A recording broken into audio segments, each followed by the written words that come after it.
I didn't expect the wedding aisle to become the place where my entire world shattered. I didn't expect the music to stop, the guests to stare, my son to freeze mid-step, and I definitely didn't expect his bride's mother to point straight at me with cold, shaking fury and snap loudly enough for the entire room to hear. "That's not a father, that's a mistake." My son's hands trembled, the bride gasped, people whispered, and as for me, I just stood there, my heart cracking open in front of 200 strangers. I had no idea her words were only the beginning. The real reason behind them would destroy everything I thought I knew about my son and about myself. Before we continue, please subscribe to the channel and tell us where you're listening from in the comments. My name is Harold Keaton. I'm 64 years old, and I've lived my whole life quietly in Charleston, South Carolina. I raised my son alone after his mother passed. Worked 2 jobs, missed sleep, missed meals, but never missed a single moment of his life. I thought I was a good father, but on the day of his wedding, one sentence from the bride's mother made me realize someone had been lying to me for years, and the truth was about to tear our family apart. The church smelled like lilies and old pew polish. Sunlight sliced through stained glass, landing on faces. My son Michael looked like the picture I'd carried in my wallet for 30 years. Suit pressed, smile tight, hands slightly shaking. People were leaning forward, waiting for the vows. 200 strangers, friends, relatives, people who'd watched him grow. I'd practiced this walk 100 times, into that aisle, to stand beside the man I raised, to give him the small speech I'd written the night before. I felt proud, nervous, like any father, and then the moment happened. She stepped forward, not the bride, her mother. Mrs. Ellison's sharp dress, sharper eyes moved like she was the center of an orbit. She paused halfway down the aisle. She didn't look at the couple. She looked at me, a finger lifted, pointed, not a gentle gesture, a verdict. And then the words, cold, clean, cruel. "That's not a father, that's a mistake." A hush hit the room like wind dying over a lake. Laughter stopped. Glass chimed in silence. My son's jaw went slack. The groom's smile fell. The bride put a hand to her mouth. I could feel my pulse in my throat. For a beating second, I thought it was a joke, a terrible, tasteless joke. Then I saw Mrs. Ellison's face. No humor there, only the satisfaction of a predator. People's eyes flicked to me. The pastor cleared his throat. A baby started to cry. I wanted to speak, to tell everyone I raised him well. To tell them the nights I worked double shifts, the mornings I made him breakfast, the time I sat awake when he had fever. But my mouth wouldn't form words. It was like someone had cut the speech out of my throat. Instead, I watched Michael's shoulders curl, like a man who'd been slapped by air. He glanced at me as if asking permission. What was I supposed to say? I opened my mouth. My voice came out thin. Harold, his sister, Lisa, hissed from a front pew, louder than she meant to. "Don't let it go." Let it go, it was my son's wedding. How do you let that go? As the pause stretched, Mrs. Ellison smiled in a way that belonged in glass cases at museums, careful, preserved, cruelly curated. "She's nervous," she said to no one in particular, then louder to the bride. "This sort of thing happens when people keep secrets." A ripple ran through the guests. Secrets. I felt the floor tilt beneath me. Who was she talking about? What did she know? The ceremony stammered on. Vows were spoken. Rings exchanged, yet the air tasted metallic. After the brief reception toast, people clustered under white umbrellas on the lawn, wine in plastic cups, laughter that tried to feel normal. I retreated to a corner by the magnolia trees. My speech burned in my jacket pocket like a confession. My hands trembled so badly I nearly dropped the glass. That's when Daniel, Michael's best friend since grade school, found me. He's the kind of man who laughs loud enough to fix bad moods. Tonight his laugh was small, a flicker. "Harold," he said, voice low, "I'm so sorry about that woman. Crazy, right?" I forced a smile. "Yeah, surprising." Daniel's eyes sharpened then. He leaned in. "You okay to give the speech?" he asked. I nodded. I had to. I promised Michael I would. But Daniel's mouth closed around something else. "Wait," he said, softer. "Did she say that because of you? Because of something she thinks you did?" I felt a hand on my shoulder. My sister Lisa, hair pinned back, face set, pulled me aside. "Harold," she whispered, "we need to talk now." She led me behind a line of white folding chairs where the lawn dipped into shadow. Her voice stayed urgent and low. "She called you a mistake," she said plainly. "Do you know why?" I opened my mouth. "No," I said honestly. I've no idea. Lisa's jaw tightened. You sure? I felt ridiculous. I'd raised a son. I'd paid taxes. I'd adored that boy. Yet the word mistake lodged in my ribs like a splinter. We walked slowly toward the car park, away from the chatter. Lisa stopped, turned to me. Harold, do you remember the Keaton house on Reeves Street, the one with the blue shutters? I blinked. Of course, my first house. There was an incident, she said. Years ago, before Michael was born. Now she had me. What incident? I asked. She swallowed, then said in a rush, a woman named Tara she was accused of stealing. She said someone framed her. People blamed her for the break-ins. She sued the neighborhood association. It was ugly. The Ellisons were at the center of it, sided with the accusers. My hands went cold. I remembered the blurred news clippings, a small scandal, but I hadn't thought of it in decades. What does that have to do with me? I asked. Lisa's voice dropped. Tara claimed you testified. She said you lied in court, that you said you saw her at the scene. Heat crept into my face. Lisa, I'm telling you because I just heard Mrs. Ellison say something about your name. People are whispering they heard she blamed you, said you framed Tara. The world narrowed to the distance between my feet. Framed, I remembered a courtroom I'd attended as a young man. A buzzing, crude room. Faces. An anger I thought had passed from the town like old weather. I tried to remember specifics. Did I testify? Did I say something? Had I lied? I scratched my jaw and tried to dig through cobwebbed memories. At that time, I'd been 20, stubborn, full of certainty.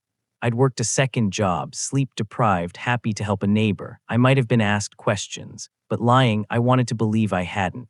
Why would she blame you now? I asked. Lisa didn't answer. She just squeezed my arm and looked at me like a woman who'd seen family ghosts rise. I walked back to the reception in a fog. Around me, the party had resumed. People danced. The band played. A kid launched cake into a woman's hair, and everyone laughed like the world wasn't split down the middle. When my time came to speak, I climbed the small platform like a man taking a step into thin air. I cleared my throat. All right, I began. I'm Harold Keaton. My voice cracked. I looked at Michael. His smile was brittle, haunted. He mouthed, talk about Linda. I did. I talked about midnight stories, scraped knees, a burnt pie that turned into a tradition. I said the words I'd rehearsed. People clapped politely. I felt the applause like distance. Then, just as I was about to finish, someone in the crowd shouted, tell them about Reeves Street. The shout shredded the polite applause. Heads turned. Mechanic murmurs began. My stomach dropped. The room felt suddenly small and sealed. Mrs. Ellison's eyes bored into me like a hot poker. I closed my mouth. And then a figure pushed through the crowd, someone I hadn't seen in decades. Tara, her hair shorter, her face lined. But her eyes were the same, eyes that had carried accusation and hurt for too long. She stopped at the edge of the platform, stared up at me, and with a voice dry as old paper, she said, you remember me, Harold, you remember Reeves Street. A soft gasp rolled through the guests. I felt like the world had folded in half. My throat went bone dry. I wanted to say, I don't remember lying, I don't remember hurting you. But Tara's next words were the ones that crushed me. You took the stand. You said I was the one who broke into the Ellison place. You signed the report. That was the start. The band faltered. My heart felt like a fist. I opened my mouth and felt air. Only one thought thundered. I don't remember doing that. But Tara's eyes were steady. People were leaning in. And behind her, Mrs. Ellison smiled the same smile she'd given in the aisle. The night cooled, and something older than my pride began to awaken in me. I had to know. I had to remember. I had to know if the man I had been once was the kind of man who could ruin someone's life, or if someone had turned my past into a weapon. Either way, I realized this wedding cake was not the only thing about to be cut. The air inside the reception tent thickened after Tara spoke. It felt like every breath scraped my throat. People whispered in tight circles. Some stared at me with curiosity, others with suspicion. But one person looked devastated, my son. Michael stood frozen beside his new wife, half turned toward me, half toward the woman accusing me. His face looked young again, the face of a boy wondering if his father might be someone he didn't truly know. I stepped down from the platform slowly. Every move felt heavier than the last. Tara, I said quietly, we should talk somewhere else. Her eyes didn't soften. No, she said, we talk here. People deserve to hear the truth. Her voice cracked on that last word, truth, as if she'd been waiting decades to say it out loud. Before I could respond, Mrs. Ellison swooped in with the grace of someone who never leaves a spotlight unattended. She placed an arm around Tara's shoulders like a stage director presenting her lead actress. "Please," she said to the stunned guests, "don't blame Tara. She's been waiting 30 years to confront the man who lied under oath." The murmurs grew louder. I swallowed. "I didn't lie," I said, but the words felt weak even as they left my mouth. Tara's voice trembled. "You said you saw me carry the jewelry box out of our neighbor's house. You said you recognized my jacket. You said I ran when you called out." I blinked. Fragments of memory flickered: a jacket, a dark street, youthful certainty, a neighborhood in panic after a break-in. But clear memory, no, it was like trying to see through fogged glass. "Tara," I said quietly, I don't remember saying those things." She gave a short, pained laugh. "Of course you don't. People who ruin lives never remember clearly." My son stepped forward then. "Dad," he whispered, "is any of this true?" That hit harder than anything else. My boy, the man I raised, looking at me like I was a stranger. "I don't know," I whispered. "My memory from that time, there are pieces missing." Mrs. Ellison pounced. "Convenient," she said, "forgetting only the parts that matter." Her daughter, the bride, winced. "Mom, please," but Mrs. Ellison ignored her. She pointed at me again, but this time quieter, more venomous. "You ruined Tara's life. She lost her job. She moved away in shame. Her parents mortgaged their home for legal fees. And what happened to you?" She scanned me from shoes to hair. "You went on with your life, comfortable, loved, respected." Her voice cut deeper than I expected. Then Tara added softly, "You never apologized because you never tried to know if you were wrong." The tent seemed to tilt. I felt old, small, exposed. My daughter, Lisa, stepped between us. "That's enough. This isn't a courthouse. This is my brother's wedding."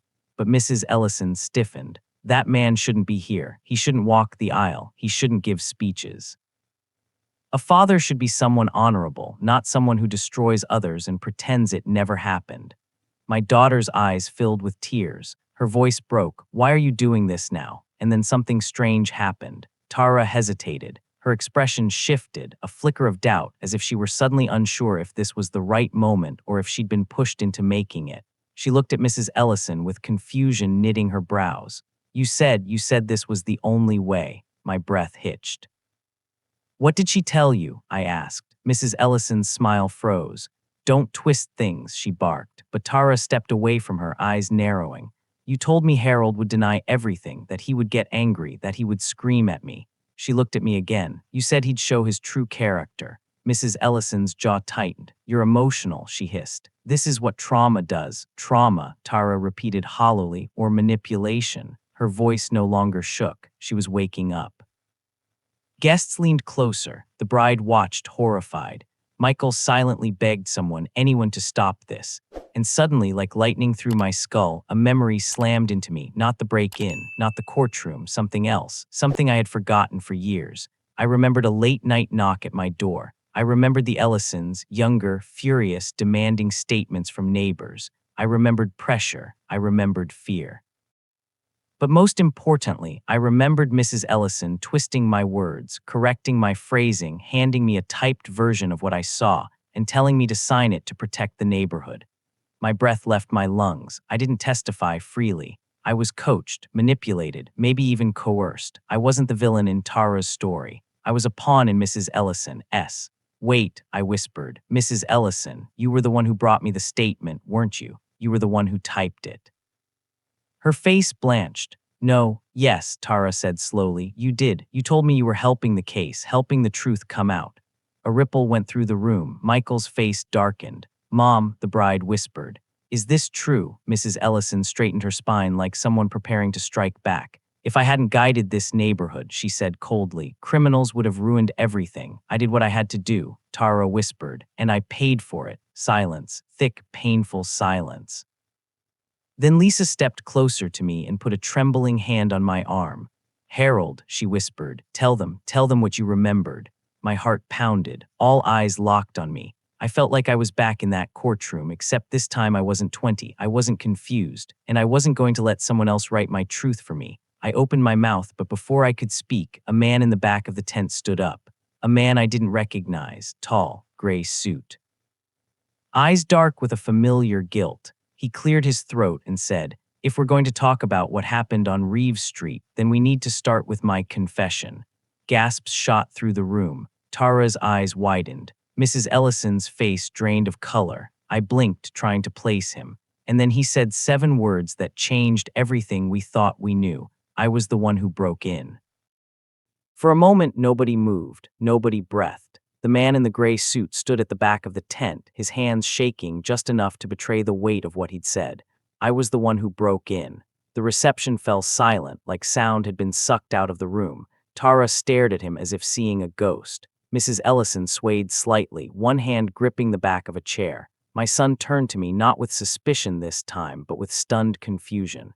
"Dad, who is he?" I didn't know.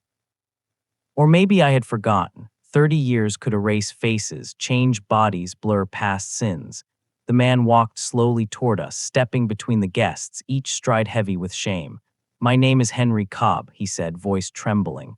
"I used to live on Reeves Street, 3 houses down from Harold." Reeves Street. That cursed name again. Tara whispered, "Henry," her voice cracked. "I haven't seen you since. I left," he said bluntly. "I ran because I couldn't live with what I did." All eyes shifted to Mrs. Ellison, whose expression collapsed into something between panic and rage. "You shouldn't be here," she hissed, but Henry ignored her. He stopped in front of me just a few feet away and lowered his head. "You didn't lie, Harold. You didn't even accuse me." "She did." He lifted a trembling hand and pointed directly at Mrs. Ellison. A gasp rippled through the crowd. "She pressured you. She coached witnesses. She twisted testimonies to make sure Tara took the fall." Mrs. Ellison snapped. "Lies, he's lying. Why would I do that?" Henry swallowed. "Because I was your son's best friend, and you didn't want him to be associated with a kid from the wrong side of the tracks." Whispers exploded across the tent. The bride, Mrs. Ellison's daughter, took a step back from her mother.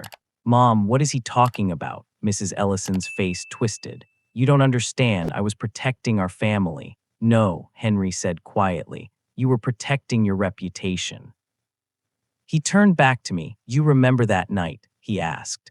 Memory flickered again, a cold street, neighbors with flashlights, a small crowd gathering. I nodded slowly. "I remember pieces," Henry exhaled. "I stole the jewelry box, not Tara, not anyone else, me." Tara covered her mouth with a trembling hand. "I was a stupid kid," Henry continued. "My family needed money. I thought it would be quick, no one would know, but I panicked when the neighbor came home early. I dropped half the things in the bushes and ran." He closed his eyes. "And when the police came, Mrs. Ellison told me to leave the neighborhood for a few days, said she'd handle it." Mrs. Ellison took a step forward, voice trembling. "You're making this worse. Henry, stop this right now." Henry shook his head. "For years, I tried to believe you did what was best. But when I heard you were trying to sabotage this wedding, using the same tactics again, I couldn't stay quiet." My son's wife stepped beside him, face pale but determined. "Mom," she whispered, "you humiliated Harold at our wedding for something he didn't even do." Mrs. Ellison's composure cracked. "You don't understand, he was a danger, I said softly. "Or just convenient." Tara wiped tears from her cheeks. "I lost everything," she whispered to Mrs. Ellison. "My job, my home, my dignity." And then she looked at me. "You didn't ruin my life, Harold. You were used." Just like everyone else. My chest tightened. For 30 years, I'd lived with a quiet doubt that I had destroyed someone's future, and now the truth stood in front of me, finally, painfully clear. Mrs. Ellison turned on Henry. "You think confessing now fixes anything? You coward, you should have come forward years ago." Henry didn't flinch. "You wouldn't have listened." She lunged toward him, but her daughter stepped in front of her. "No," the bride whispered. "You don't get to ruin another life today." Mrs. Ellison froze, then something inside her snapped, a brittle arrogance collapsing under its own weight. "You're all fools," she hissed. "You don't know what that woman was capable of." But Tara's voice cut her off. "I was capable of surviving your lies." Silence fell again. Then Michael, my son, walked toward me slowly. He didn't hug me, didn't speak. He just placed his hand on my shoulder and squeezed, a small gesture, but one that said everything. "I believe you." My throat tightened painfully. But the moment didn't last, because as people turned toward Tara, toward Henry, toward the quiet wreckage of a decades-old lie, Mrs. Ellison did something none of us expected. She walked to the center of the tent, lifted a hand to silence the room, and said in a shaking voice, "You still don't know the whole truth." Every head turned. She looked straight at me. At least, she added, not about why I did it. My pulse quickened. What are you talking about? I asked. Her eyes locked onto mine. Cold. Tired, almost pleading. Harold, I didn't frame Tara because of Henry. She took a trembling breath. I did it because of you. Gasps erupted like sparks. I stared at her stunned. What? I whispered. And then she said the words that made my knees weaken. You don't deserve to be celebrated today, not after what you did to my family. A beat. You think Reeves Street was the first time your actions cost someone their life. My blood ran cold. Before I could respond, she said the last sentence of Act 3, the line that dropped the entire wedding into silence. Harold, you're the reason my husband is dead. Her words didn't just silence the room, they cracked something inside me. You're the reason my husband is dead. I stared at her, unable to form a single thought. The bride's mouth fell open. My son's hand slipped from my shoulder. Mrs. Ellison stepped closer, her voice trembling, not with anger this time, but something heavier, old grief, old rage, old wounds that never closed. You don't remember him, do you? She asked. My husband, Patrick Ellison. The name felt distant. A door inside my mind I hadn't opened in decades. I swallowed hard. I don't know what you're talking about. She nodded bitterly. Of course you don't, because for you it was just one night, for us it destroyed everything. The guests parted like sea water as she walked to the center of the tent, hands shaking. 30 years ago, she said, Patrick was driving home late from a double shift. There was a storm. A tree was down across Reeves Street. Everyone knew. Everyone stopped. Everyone waited. She turned toward me, eyes sharp as broken glass. Everyone except you. A gasp ran through the crowd. My heart hammered. What are you talking about? I whispered. You tried to move the tree, she said. You and 2 other men. You shouted that you could drag it off the road. Patrick saw you waving. He thought the road was clear. Her voice cracked. He trusted you. My breath stopped. Memories flickered. A dark road, rain, flashlights, voices shouting. A feeling of helplessness. When Patrick drove forward, she continued, his car hit the hidden branch your group didn't see. It flipped. It burned. Tears streamed down her cheeks. You told the police you tried to warn him. You told them you waved your hands. You told them you screamed. But witnesses said you were shouting that you had it handled. My legs trembled. I tried to stop him, I said hoarsely. I remember running. I remember screaming. You screamed too late. Her voice was barely a whisper now. When Tara was accused of the break-in months later, I couldn't breathe thinking the same man whose mistake killed my husband was being treated like some pillar of the community. Her face hardened. I couldn't stand the sight of you, Harold. I couldn't stand how everyone defended you. So when Henry confessed the theft to Patrick's brother, I buried it, I erased it, and I let Tara take the fall. She shook with grief. You cost me my husband, and I cost her everything. Silence smothered the tent. Even the wind outside held its breath. Tara stepped forward slowly.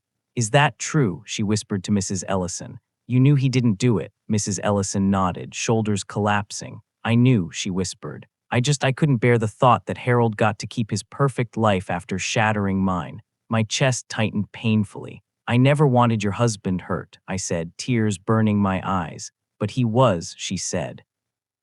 And for 30 years, I lived with the sound of that crash in my head, and when your son announced this wedding, I snapped. My son stepped toward me, eyes filled with confusion and heartbreak. Dad, is any of this true? I took a long, shaking breath. In the storm, I whispered, I remember thinking if we could move that tree, people could get home. I closed my eyes. I didn't see Patrick's headlights until they were too close. I ran, I yelled, but the wind, the rain, I don't know if he heard me. My voice cracked open. It kills me to say this, but maybe I failed him. Tears filled my son's eyes. The bride moved to Tara, held her shoulders as the older woman sobbed. Mrs. Ellison covered her mouth, shaking uncontrollably. For the first time in 30 years, she wasn't angry. She was grieving, broken, human. I stepped forward slowly. Tara, I said gently, I can't change what happened to you, but I can help now. I will testify. I will clear your name. I will make it right. She looked at me, devastated yet relieved. Thank you, she whispered. Then I turned to Mrs. Ellison. I expected her to pull away or scream or collapse. Instead, she whispered 3 words, I'm so tired. Then her daughter folded her into an embrace, and Mrs. Ellison finally let herself crumble. My son approached me. We stood inches apart, a father and son caught between the ruins of old mistakes and the hope of something better. He touched my shoulder gently. "You're not a mistake," he whispered. "Not to me, not ever." Tears blurred the room. The band had stopped. The guests were silent, but something shifted in that stillness, not forgiveness exactly, but understanding. A beginning. Later, as the sun dipped low and the fractured gathering slowly resumed, I watched my son hold his new wife, watched Tara speak to old friends, watched Mrs. Ellison lean on her daughter like a child finally allowed to rest. And I realized something. We carry the weight of our past until we choose to face it. Sometimes we break people, sometimes we break ourselves, and sometimes, if we're lucky, the truth breaks us open so we can finally heal. As I walked out of the tent, the wind picked up, and for the first time in 30 years, it didn't sound like a man screaming through a storm. It sounded like forgiveness trying to find its way home.